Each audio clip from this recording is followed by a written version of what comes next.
আজকে আমরা ওয়াকহোশ মুভির পরের পর্বের সম্পর্কে জানব। এটি একটি সাইকোলজিক্যাল থ্রিলার এবং অন্ধকার মানসিকতার এক অদ্ভুত গল্প। একটি মানসিক হাসপাতালের চার দেয়ালের ভেতরে ঘটতে থাকা রহস্যময় ঘটনা এবং রোগীদের মানসিক অবস্থার জটিল সমীকরণ নিয়ে এর কাহিনী আবর্তিত হয়। গল্পের মূল চরিত্র নিজের ভেতরের এক অশুভ সত্তা বা রাক্ষসের মুখোমুখি হয়, যেখানে বাস্তব এবং কল্পনার সীমারেখা অস্পষ্ট হয়ে যায়।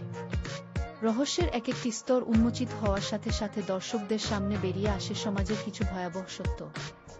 থমথমে আবহাওয়া, গভীর ডায়ালগ এবং প্রতি মুহূর্তে সাসপেন্স বজায় রেখে গল্পটি এগোয়। মনের ভেতরের ভয় কিভাবে মানুষকে গ্রাস করতে পারে, সেই সাইকোলজিক্যাল খেলা চমৎকারভাবে ফুটিয়ে তোলা হয়েছে এই গল্পে।